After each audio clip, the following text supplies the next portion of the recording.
قرآن پاک میں اللہ تعالیٰ نے اکثر اللہ اور رسول کو ساتھ ساتھ ذکر کیا، اطیعوا اللہ و اطیعوا الرسول من یطع اللہ و رسولہ۔ کل میں نے تھوڑا سا اس پہ بتایا تھا، تؤمنون باللہ و رسولہ، آمنوا باللہ و رسولہ، براءۃ من اللہ و رسولہ، اذان من اللہ و رسولہ، من یعص اللہ و رسولہ، من یشاقق اللہ و رسولہ۔ یہ قرآن میں بے شمار ہے کہ اللہ اپنے ساتھ اپنے حبیب کو لاتا، لیکن چند مقام ایسے ہیں جہاں اللہ اپنے ساتھ والدین کو لاتا ہے، ماں باپ کو لاتا ہے۔ اس کے علاوہ اللہ اور کسی چیز کو اپنے ساتھ ذکر نہیں، یا اپنے ساتھ اپنے حبیب کو ذکر کرتا ہے، یا پھر اس کے بعد اللہ تعالیٰ نے ماں باپ کو اپنے ساتھ ذکر کیا ہے۔ اس میں سے ایک مقام یہ ہے کہ اللہ تعالیٰ فرماتا ہے کہ اللہ کے ساتھ کسی چیز کو شریک نہ ٹھہراؤ اور والدین کے ساتھ احسان کرو، والدین کے ساتھ احسان کرو۔ وَقَضَىٰ رَبُّكَ أَلَّا تَعْبُدُوا إِلَّا إِيَّاهُ وَبِالْوَالِدَيْنِ إِحْسَانًا يَا بُنَيَّ لَا تُشْرِكْ بِاللَّهِ إِنَّ الشِّرْكَ لَظُلْمٌ عَظِيمٌ وَوَصَّيْنَا الْإِنسَانَ بِوَالِدَيْهِ۔ تو اللہ تعبدوا الا اللہ وبالوالدین احسانا، یہ قرآن میں کئی جگہ اللہ تعالیٰ نے اس کو اس طرح ذکر فرمایا کہ اپنے ساتھ والدین۔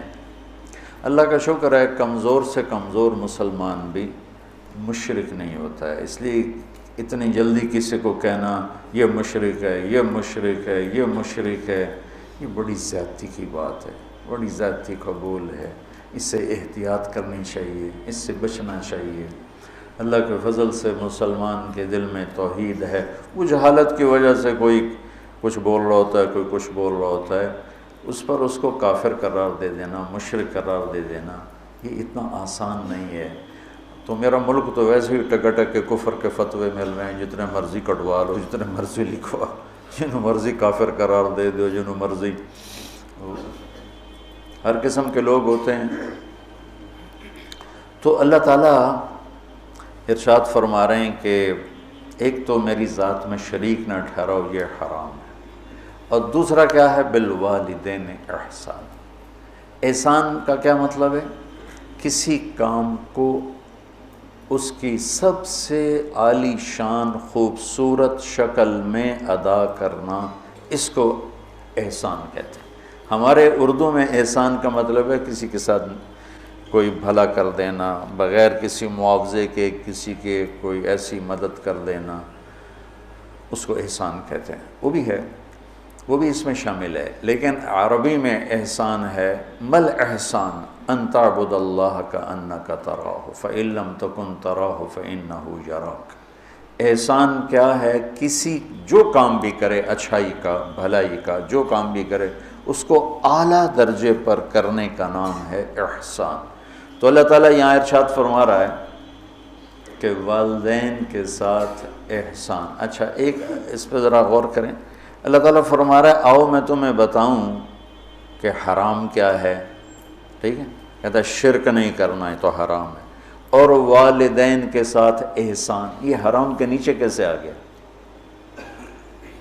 کافی دیر میں اس کو سوچتا تھا کہ یہ ادھر تو اللہ کہہ رہا تعالوا اتل ما حرم علیکم ربکم، آؤ میں تمہیں بتاؤں کہ حرام کیا ہے، اللہ تشرکوا بہ شیئا، شرک نہ کرو، ٹھیک سمجھ آ گئی، وبالوالدین احسانا۔ اس کو پچھلے جملے سے یا تو نکالیں، یہ نیا جملہ ہے، اس کے نیچے لائیں تو پھر کیا مطلب ہے کہ پیچھے تو اللہ شروع کر رہا ہے، تو میں بتاتا ہوں حرام کیا چیز ہے، شرک، ٹھیک، اور والدین کے ساتھ احسان۔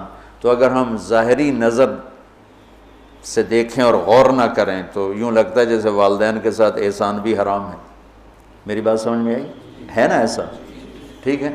ہاں، یہاں اللہ تعالیٰ بڑی عجیب طریقے سے ماں باپ کی عظمت کو بتا رہے ہیں کہ ماں باپ کے ساتھ صرف احسان ہی مطلوب ہے، اس سے نیچے جو ہوگا وہ حرام ہوگا، حرام سے نہیں نکل سکو گے۔ اللہ نے ماں باپ کا حق اپنے بعد رکھا ہے، لا تقل لهما اف، جس کو ہم کہتے ہیں بیزاری سے ماں کو کہہ دیا باپ کو کہہ دیا اتنا بھی اللہ تعالیٰ فرما رہا ہے کہ اتنے کی بھی ہم گنجائش نہیں دیں گے ماں باپ کے سامنے۔ میرے نبی نے فرمایا میری ماں ہوتی اور میں عشاء کی نماز کے مصلی پہ کھڑا ہوتا اور سورۃ فاتحہ پڑھ رہا ہوتا اور میری ماں مجھے کہتی محمد، تو میں ماں کی خاطر نماز توڑ دیتا۔ جریج نے نماز نہ توڑی ماں کی پکار پر، اللہ کے نبی کا فرمان اگر وہ عالم ہوتا تو نماز توڑ دے، وہ عابد تھا وہ نماز توڑ دیتا، اگر وہ عالم ہوتا تو وہ نماز توڑ دیتا، وہ نفل نماز تھی۔ تو اللہ تعالیٰ وَقَضَىٰ رَبُّكَ أَلَّا تَعْبُدُوا إِلَّا إِيَّاهُ وَبِالْوَالِدَيْنِ إِحْسَانًا، کہ تیرے رب کا فرمان ہے، تیرے رب کا اعلان ہے کہ بندگی صرف اللہ کی ہے اور احسان ہے والدین کے ساتھ۔ تو یہاں یہ ایک خوبصورت انداز میں تاکید کی انتہا ہے کہ احسان سے نیچے جو ہوگا وہ اسی حرام میں آئے گا، احسان سے بھی کوئی اوپر کی بات ہے تو وہ کر کے دکھا، وہ کر کے دکھا۔ جو ابو ہریرہ رضی اللہ تعالیٰ عنہ کی نے مسجد میں جہاد کی ترغیب سنی تو آ کے ہتھیار اٹھانے لگے۔ ماں نے پوچھا کہاں جا رہے ہو؟ کہا میں جہاد پہ جا رہا ہوں۔ تو کہنے لگی میں تو اکیلی ہوں، میرا پیچھے کیا بنے گا؟ کہا یہ نہیں مجھے پتا، بس میں جا رہا ہوں۔ تو انہوں نے بہت محنت کی، وہ مانے نہیں۔ پھر انہوں نے اپنے چھاتیوں کی طرف اشارہ کیا، دیکھو میں نے تمہیں یہ دودھ پلایا، اس کے واسطے رک جا۔ کہا نہیں میں نہیں رکوں گا، ہتھیار اٹھا کے چل دیے۔ ان کی والدہ نے اللہ کے نبی کو پیغام بھیجا کہ میں نے دودھ کا واسطہ دیا پھر بھی یہ مجھے چھوڑ کے جا رہا۔ تو ابو ہریرہ جب آئے تو آپ نے منہ یوں پھیر لیا، میں آپ کو بتا چکا ہوں کہ آپ کی ناراضگی کی نشانی تھی کہ آپ دیکھ کے منہ یوں پھیر لے، آپ نے منہ پھیر لیا۔ تو ابو ہریرہ یا رسول اللہ خیریت تو ہے؟ کیا ہوا؟ کہ تیری ماں تجھے دودھ کا واسطہ دیتی ہے اور تو پھر ہتھیار اٹھا کے جہاد کو جاتا ہے، مجھے تیرے ایسے جہاد کی کوئی ضرورت نہیں، چل جا اپنی ماں کے پاؤں میں بیٹھ، وہی تیرا جہاد۔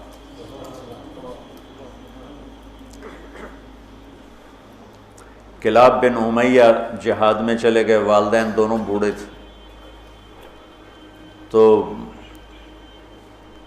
امیہ کو جب بتائے بھی نہیں والدین کو، تو امیہ کو پتہ چلا تو انہوں نے شعر کہا اذا دعت الحمامۃ ساق حر الی بیضاتها دعوا کلابا ترکت اباک مرعشۃ یداہ وامک لا تسیغ لها شرابا، کہ تو نے ماں باپ کو اس حال میں چھوڑا ہے کہ ایک کا نوالا اپنے ہاتھوں سے منہ پہ نہیں جاتا اور ایک اپنی طاقت سے اٹھ نہیں سکتا، تو اس حال میں چھوڑ کے تو کہاں چلا گیا؟ حضرت عمر کو پتہ چلا اشعار کا، تو انہوں نے فرمایا کلاب کدھر ہے؟ کہا جی وہ جہاد میں فلاں محاذ پر، کا بلاؤ اسے۔ تو انہیں بلایا گیا اور جب وہ مسجد میں آئے، کہاں گئے تھے؟ چوری کرنے، ڈاکہ ڈالنے؟ کہاں گئے تھے؟ بولو۔ مسجد میں آیا تو حضرت عمر کھڑے ہو گئے، کوڑا اٹھا کے مار مار مار، کوڑا مارے، اچھا یہ کون سا جہاد ہے بوڑھے ماں باپ کو چھوڑ کر؟ پھر ایک لگائیں ٹھو، یہ کون سا جہاد ہے بوڑھے ماں باپ کو چھوڑ کر؟ اتنا مارا کہ اس کے سر سے خون نکلنے لگا کہ یہ کون سا جہاد ہے بوڑھے ماں باپ کو چھوڑ کر؟ تو پھر فرمایا جب تک تیرے والدین زندہ ہے تجھے مدینہ سے نکلنے کی اجازت نہیں۔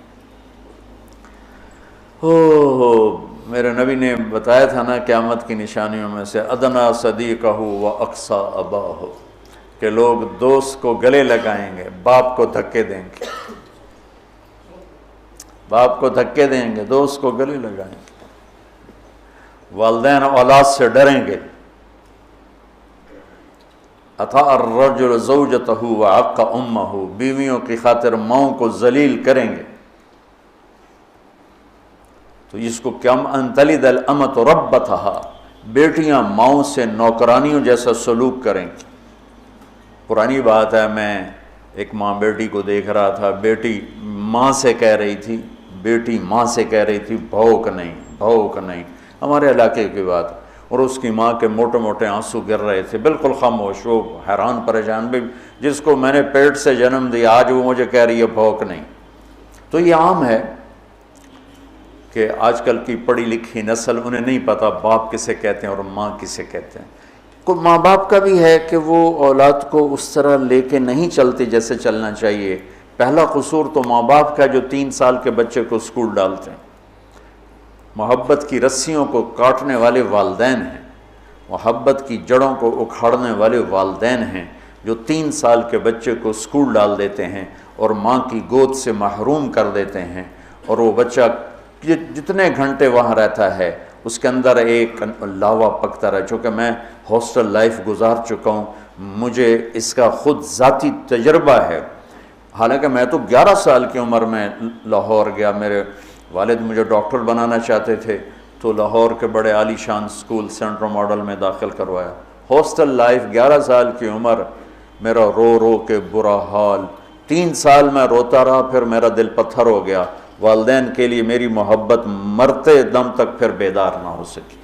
ہاں، تبلیغ میں لگنے کے بعد میں ان کا ادب، احترام، خدمت، سامنے نہیں بولنا، پوری اپنی جاں فشانی کے ساتھ ان کی خدمت، لیکن میرے دل میں ان کے لیے محبت کی شمع نہیں جل سکی کہ انہوں نے اسے خود بجھایا تھا۔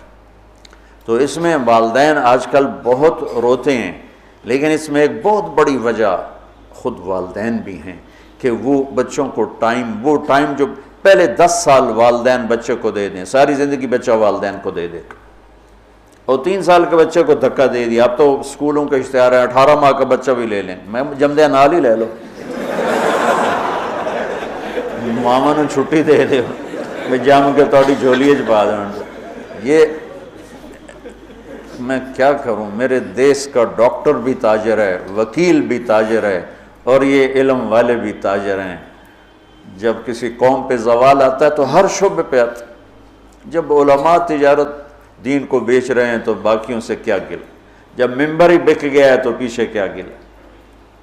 سارے ایسے نہیں ہیں، سارے وکیل ایسے نہیں، سارے ڈاکٹر ایسے نہیں، سارے علماء ایسے نہیں، یہ اکثریت کی بات ہے۔ ہر طبقے میں چونکہ شر غالب ہے تو ہر طبقے میں وہ غالب ہے۔ تو میرا رب کہتا ہے کہ ایک میری ذات میں شریک نہ ٹھہراؤ، اور ایک والدین سے احسان سے نیچے ہمیں قبول نہیں، احسان تک پہنچو گے تو قبول ہوگا۔ آپ جنت میں تشریف لے گئے تو قرآن کی تلاوت سنی، آپ نے فرمایا کون کر رہے تلاوت؟ انہوں نے کہا جی حارثہ بن نعمان ہے۔ کہا ہے حارثہ بن نعمان؟ وہ تو مدینے میں ہے۔ کہ وہ ماں کا خدمت گزار ایسا ہے کہ جب قرآن پڑھتا ہے ساری جنت کو سنایا جاتا۔ وہ ماں کے کیسے خدمت گزار تھے کہ ماں کے کپڑے خود دھوتے تھے، بیوی سے نہیں دھلواتے تھے۔ ماں کے لیے سالن روٹی خود بناتے تھے، بیوی سے نہیں بنواتے تھے۔ ماں کے سامنے بیٹھ کے ان کو روٹی ہاتھوں سے کھلاتے تھے، ان کو خود نہیں کھانے دیتے تھے۔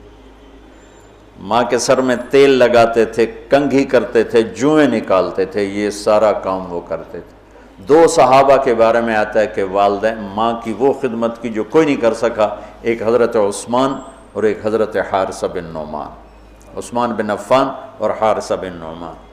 اور حضرت امام زین العابدین علیہ السلام اپنے والدہ کے ساتھ روٹی نہیں کھاتے تھے۔ اور یہ ہمارے ہاں تو ہم اجمی لوگ ہیں نا، بخیل لوگ ہیں، اب وکھری وکھری پلیٹیں جو اپنی بوٹیاں پالو، کوئی ہور نہ کھا لوے۔ تو عرب کٹھا کھاتے تھے، کٹھے بیٹھ کے کھانا آج بھی تعذیب ہے۔ ہم نے قطر کے بادشاہ کے دسترخوان پہ کھانا کھایا، وہ اور لوگوں کے ساتھ مل کے بیٹھ کے کھا رہا تھا۔ تو کسی نے کہا آپ ماں کی اتنی خدمت کرتے ہیں تو آپ ان کے ساتھ کھانا کیوں نہیں کھاتے؟ فرمایا کہ مجھے ڈر لگتا ہے کوئی ایسی بوٹی نہ اٹھا لوں جو میری ماں کی نظر میں اور میں اٹھا کے مجرم بن جاؤں، کہ وہ میری ماں کی نظر میں ہو اور میں اس سے پہلے اٹھا کے کھا لوں تو کہیں میں ماں کا مجرم نہ بن جاؤں، اس لیے میں ساتھ نہیں کھاتا ہوں۔ کسی نے حضرت علی سے پوچھا حسن آپ کے بیٹے کیسے ہیں؟ کہا میں جب چلتا ہوں تو میرے آگے نہیں چلتا، میرے پیچھے چلتا ہے۔ جب میں بیٹھنے لگتا ہوں تو پہلے مجھے بٹھاتا ہے پھر خود بیٹھتا ہے، اور جب میں گھر میں کمرے میں ہوتا ہوں تو گھر کی چھت پہ نہیں چڑھتا کہ باپ سے اوپر نہ ہو جائے۔